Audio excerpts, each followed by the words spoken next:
नमो बुद्धाय, जय सम्राट, जय भीम, जय भारत। मैं हूं प्रदीप मौर्य, आप देख रहे हैं न्यूज 7 भारत। आज इस न्यूज रिपोर्ट के माध्यम से हम जानेंगे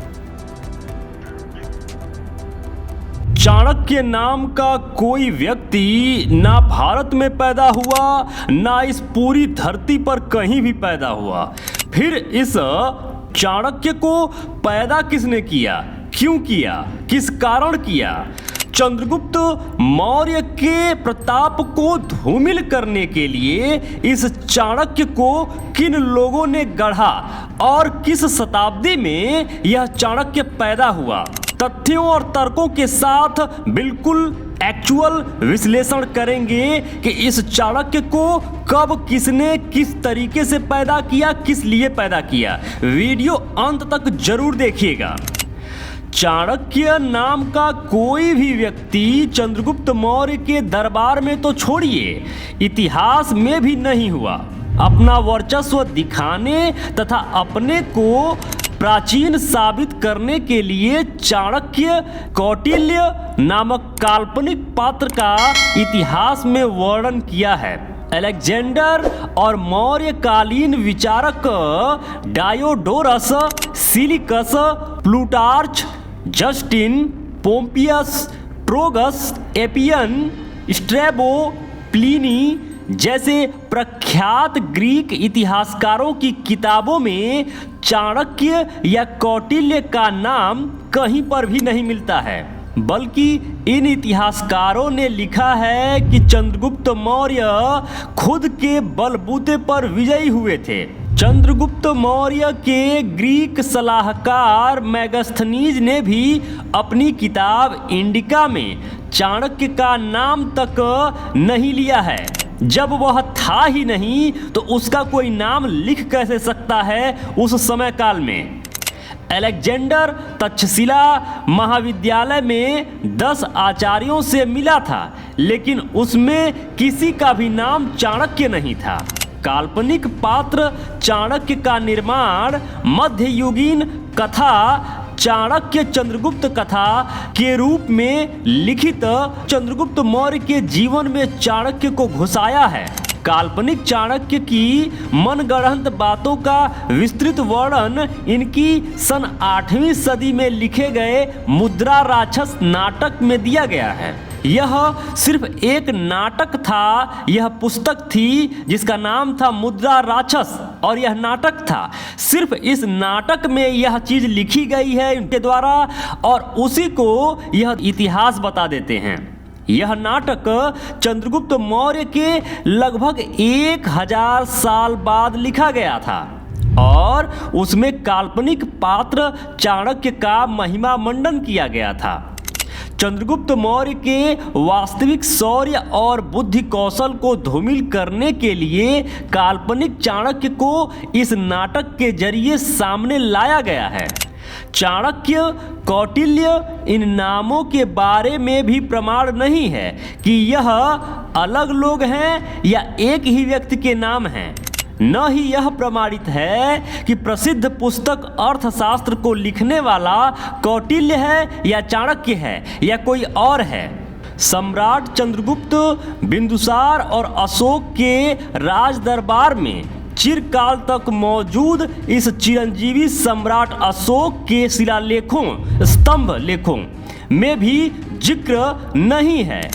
यवन राजाओं और उनके इतिहासकारों की कलम से ओझल होना वाकई संदेहास्पद है। आप चाणक्य की उम्र का अंदाजा लगाएं कि जब वो चंद्रगुप्त से मिला था तो वह पूर्ण वयस्क था।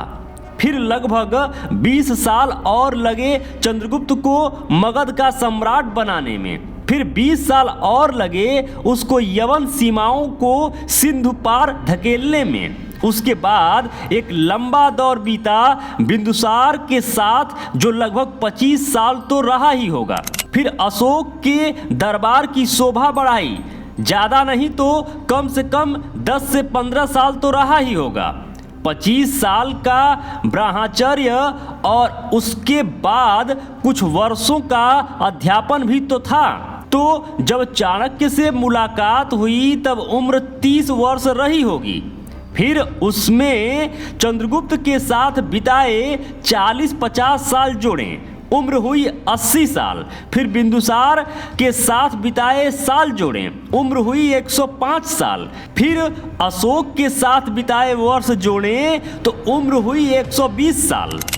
120 साल अगर कोई जी लिया तो क्या यवनों को क्यों नहीं दिखाई दिया, या उस समय के किसी भी इतिहासकार को यह व्यक्ति क्यों नहीं दिखाई दिया? और यह व्यक्ति अगर यह चंद्रगुप्त मौर्य का गुरु था तो इतना शिलालेख सम्राट अशोक के द्वारा लिखवाया गया है, सम्राट चंद्रगुप्त के बारे में उल्लेख किया गया है, सम्राट चंद्रगुप्त के बड़े भाई विष्णुगुप्त के बारे में उल्लेख किया गया है, लेकिन इस चाणक्य के बारे में कहीं भी उल्लेख नहीं है। जब जब किसी महान राजा अथवा सम्राट का उदय हुआ है, चाहे वह अपने ही पराक्रम से या खुद की मेहनत से चक्रवर्ती बना हो, एक काल्पनिक पात्र बनाकर उसके सर मढ़ दिया है। इससे साबित होता है कि चाणक्य या कौटिल्य काल्पनिक पात्र मात्र है जिसे जीवंत किया है, जबकि सम्राट अशोक के लिखे शिलालेखों से यह प्रमाणित हो चुका है कि चंद्रगुप्त मौर्य और उनके बड़े भाई विष्णुगुप्त मौर्य थे। इन्हीं विष्णुगुप्त मौर्य के बुद्धिमत्ता की वजह से चंद्रगुप्त मौर्य इतने बड़े सम्राट बन पाए। विष्णुगुप्त मौर्य की बुद्धिमत्ता थी और चंद्रगुप्त मौर्य का बल और साहस था, जिससे यह सभी जंग जीत जाया करते थे। सम्राट चंद्रगुप्त मौर्य जैसा सम्राट इस धरती पर पैदा नहीं हुआ। फिर क्या था? चंद्रगुप्त मौर्य से भी ऊपर उठना था। तो हुआ क्या? 8वीं शताब्दी में एक किताब लिखी, एक नाटक लिखा जिसका नाम है मुद्रा राक्षस। मुद्रा राक्षस में इन्होंने झूठ का नाटक लिखा कि चंद्रगुप्त मौर्य सम्राट नहीं बन पाए होते यदि चाणक्य नहीं हुआ होता। चाणक्य ने ही चंद्रगुप्त मौर्य को सम्राट बनाया। ऐसा करके यह चंद्रगुप्त मौर्य के गुरु बन बैठे, जिससे लोगों में यह भ्रम उत्पन्न हुआ और भोले भाले भारत के मूल निवासी यह समझ बैठे कि चाणक्य असल में कोई कैरेक्टर है, चाणक्य असल में चंद्रगुप्त मौर्य के गुरु थे। यह बात वैसे ही है जैसे एक फिल्म आई थी बहुत पहले जिसका नाम था शोले। उसमें था एक गब्बर सिंह, शायद आपने जरूर देखा होगा। तो क्या गब्बर सिंह जो इतना प्रसिद्ध था, क्या असल में कोई कैरेक्टर था? क्या जय वीरू थे? क्या बसंती थी? क्या वो असल में कोई व्यक्ति ठाकुर इस धरती पर था जिसके दोनों हाथ नहीं थे? नहीं थे ना। गब्बर सिंह कोई असल व्यक्ति नहीं था ना, एक ड्रामा है ना, एक कैरेक्टर है ना, एक फिल्म का कैरेक्टर है ना। तो फिर उसी प्रकार यह जो चाणक्य नाम आता है, यह सीधे तौर पे मुद्रा राक्षस नाटक का एक पात्र है जिसे बड़े ही सफाई से इतिहास के साथ जोड़ दिया। मेरे मित्रों, यदि आप चाहते हैं कि हम और हमारी टीम इसी तरीके से रिसर्च करते रहें, इसी तरीके से आपके लिए कंटेंट बनाती रहें, तो प्लीज निवेदन है, डोनेशन जरूर करें। स्कैनर स्क्रीन पर लगा हुआ है, स्कैन करके डोनेशन जरूर करें। जो भी मित्र अभी तक इस चैनल को सब्सक्राइब नहीं किए हैं, प्लीज निवेदन है अभी के अभी चैनल को सब्सक्राइब कर लीजिए। लाइक करके हमारा उत्साह जरूर बढ़ाया करिए। कमेंट बॉक्स में जरूर लिखा करिए कि ये वीडियो आपको कैसा लगा। जो भी मित्र अभी तक इस चैनल पर बने हुए हैं, ये वीडियो देख रहे हैं, आप सबको बहुत बहुत मंगल कामनाएं। नमो बुद्धाय, जय भारत।